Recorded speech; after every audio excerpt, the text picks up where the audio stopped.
सा क'क्राझार दख'रा एबसुनि खुंगा 46थि बोसोरसालिया जथुमा आरो बालाजान थिनालि दालाइसा एबसुनि खुंगा 36थि बोसोरसालिया जथुमाखौ साननैनि हाबाफारिजों खुंफुंनाया गाहामै जोबलांबाय। क'क्राझार जिल्ला थिनालि हालामनि सिङाव थानाय गोदान लावरिपारा गामिनि गेलेग्रा फोथाराव साननैनि हाबाफारिजों सा क'क्राझार दख'रा एबसु आरो बालाजान थिनालि दालाइसा एबसुआ बोसोरसालिया जथुमाखौ देग्लायबो खुंफुंनाय जायो। दिनै जथुमानि गेवलां मेलाव क'क्राझार जिल्ला एबसुनि गाहाय नेहाथारि खाम्फा बसुमतारिया गावनि बेसेन गोसा बिबुंथिखौ लाखियो। बिथाङा गावनि बिबुंथियाव बर' हारिखौ गेरेमसा महर होनाय, आथिखालनि जाखांफुनाय लाइमोनफोरखौ गाज्रि फेग्रा बेसादनिफ्राय सांग्रां खालामनायनि सायाव बाथ्रा बुंथियो। बे गेवलां मेलावनो दुलाराय बर' फरायसा आफादनि लोगो आफादगिरि खोरोमदाव औवारी, नेहाथारि रंगिना Bargayary, Bodoland academy registrar doctor Manjil Basumatary आरो ओनसोलनि गोबां रायजो राजाफ्राबो बाहागो लायो। सा क'क्राझार दख'रा दुलाराय बर' फरायसा आफाद आरो बालाजान थिनालि दालाइसा दुलाराय बर' फरायसा आफादनि 36थि बोसोरसालिया जथुम्मा। जोङो बे जथुम्माखौ साननैनि हाबाफारिजों बे खांख्लाबा गोदान लावरिपारा गामिनि गेवलां फोथार खांख्लाबादा बाजार खाथियाव जोङो गाजा गोमजायै खुंफुंनाय जाबाय। दा गिबि सान हिसाबै बा गिबि जथुम्मा हिसाबै जोङो डेलिगेट सेसन जानानै थांबाय। दा बे डेलिगेट सेसनाव जोङो दख'रा आफादनि सिङाव 7टा इउनिट थायो। दा बे इउनिटनि 7टा इउनिटनि गासैबो वार्कारफोरखौ लानानै जोङो गोबां सावरायलायनाय जाबाय आरो बे सावरायलायनायनि गेजेरजों जोङो दख'रा आफादनि गोजाम मावफुं आफादखौ सिफायखांनायनि उनाव गोदानै जोङो गोदान मावफुं आफाद दानो हाबाय आरो बेवहाय गोदानथारै आफादगिरि आरो नेहाथारि गोदानै जोङो मोननो हाबाय आरो दा जोङो आफादगिरि हिसाबै जोंनि दख'रा आफादनिनो गोजाम नेहाथारि दा बिथांखौ जोङो डेलिगेटनि गेजेराव सावरायनायनि गेजेरजों जोङो बिथांखौ आफादगिरियाव लाबोबाय आरो बालाजान थिनालि दालाइसा दुलाराय बर' फरायसा आफादनि आफादगिरि निरजय ब्रह्म बिथांखौ जोङो दख'रा आफादनि गोदान गाहाय नेहाथारि हिसाबै जोङो सायख'ना लानो हाबाय।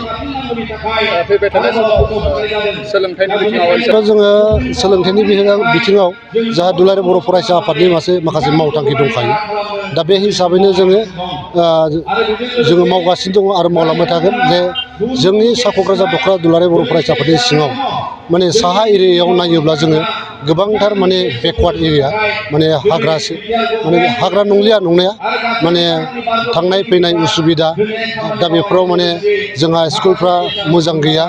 दा बेखौ जोङो सरकारि नङि स्कुलखौ जोंनि दख'रा आफादनिफ्रायनो सावरायलायनायनि गेजेरजों जोङो बेवहाय माने जोंनि दख'रा आफादनि मावथिफोरखौनो जोङो माने फोरोंथाइ होनो थाखाय फोरोंगिरि महरै जों थिसनबाय थादों सम सम आरो फैबाय थानाय समावबो जोङो जोंनि बर' माहारिनि जे सोलोंथाइखौ गोजौ फारसे लांनो थाखाय जोङो माने बेबायदिनो जोंनि दख'रा आफादनिफ्रायनो जोङो बेबायदि फोरोंथाइखौ होबाय थानो जोङो सेस्था खालामबाय थागोन। बेथ' जोंनि बर' माहारियावनो खोब गाज्रि मोनसे थासारि जानानै फैदों। दिनै जोङो खुंगा 46थि बोसोरसालिया जथुम्मानि जे मोनसे हाबाफारि हिसाबै बे जथुम्मानि मोनसे हाबाफारि हिसाबै जोङो बेखौ जोङो दिनै एन्टि ड्राग्स बा फेग्रा मुवानि बेरेखायै जोङो उन्दै उन्दै माखासे स्कुलनि गथ'फोरखौ लानानै जोङो हान्जा सुरनाय जादों। दा बेवहाय उन्दै उन्दैफोरखौ बा फरायसाफोरखौ लानानै हान्जा सुरनायनिबो जोंहा मोनसे थांखि दङ। मानो होनोबा जोंनि बे उन्दै उन्दै गथ'निफ्रायनो बा फरायसा समनिफ्रायनो बे ड्राग्स जानाया जागायजेनो हिसाबै बेनिखायनो गथ'फ्रा जाहाथे बे ड्राग्स जानायखौ दिनै जोङो दख'रा आफादा हेंथा होबाय आरो बिथांमोनहा बेवहाय बाहागो लाबाय। बेखौ एसे बुजिनो हागोन बायदि मोननानै जोङो जे जोंबो ड्राग्स जानाया मोजां जानाय नङा, जिहेथु जोंबो बे ड्राग्स जानायनि हेंथायै जोंबो रेलि खालामदों बा हान्जा सुरदों। दा बेवहाय जों माने बेबायदि मेसेज होनो नागिरदों जे गथ'फ्रा जाहाथे इयुनाव बै जे रेलियाव बाहागो लानानै बे जोंनि समाजनि मोजां नङा। दा बेफोरखौ बुजिहोनो थाखाय जोङो बेबायदि फरायसाफोरखौ लानानै जोङो रेलि खालामनाय जादों। आरो बेल' नङा, जोंनि दख'रा आफादनि सिङाव गोबांथार ड्राग्स जाग्रा मानसि दङ बा सुबुंफोर दङ, जों गोबांथार हमनो मोनबाय। दा सिगाङावबो जोङो 6 दानसोनि सिगांबो जों गोबां हमबाय। हमनानै जोङो रेहाबावबो हरलायलायनाय जाबाय आरो गोबांखौ जोङो न'नि गारजेनफोरजों सावरायलायनानै गथ'खौ माने मोजां माबायाव लाबोनो थाखाय जोंबो सेस्था खालामनाय जादों आरो बेबायदि। जोङो नैबे जथुम्मानि गेजेरजों जोङो दख'रा आफादा मोनसे आलादायै जोङो मोनसे सेमिनार लादों, सावरायमेल, जे माने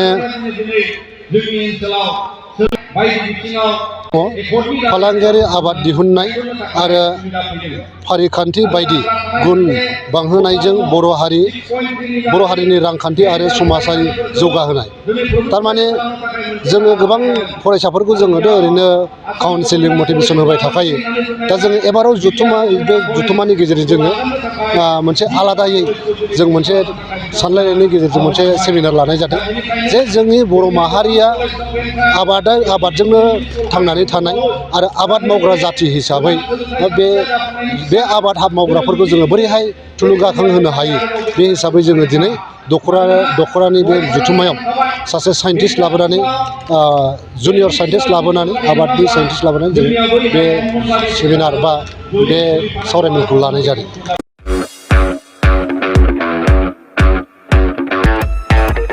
स्कुटि आरो बाइक सालायग्राफोरनि थाखाय मोनसे मोजां फोसावथाय। चिरांनि काजलगावआव पेट्रल पाम्पनि साखाथियाव थानाय MMH अट' हन्डा श'रुमआ नोंथांमोननि थाखाय स्कुटि आरो बाइकखौ खम डाउन पेमेन्टआवनो होनायजों लोगोसे मोजां अफार लानानै फैदों। नोंथांमोना बे श'रुमनिफ्राय स्कुटि आरो बाइकखौ खम डाउन पेमेन्टआवनो मोननायजों लोगोसे बेसेन नाङाजासे गंनै हेलमेट, गांसे ब्लेंकेट, नोगोद 500 रांनि खाबुखौबो मोनफागोन। MMH अट' हन्डा श'रुमनिफ्राय बेफोर खाबुखौ नोंथांमोना 19 नभेम्बरनिफ्राय 31 डिसेम्बरसिम मोननो हागोन। लोगोसेयैनो गोजाम स्कुटि बाइकफोरखौबो बे श'रुमाव सोलाय सोल' खालामनो हागोन। नोंथांमोना MMH अट' हन्डा श'रुमाव स्कुटि आरो बाइकखौ बायनो गोसो दङब्ला नैबे मबाइल नम्बर 8720957824 एबा 6001916155 आव थोंजों फोनांजाब खालामनो हागोन।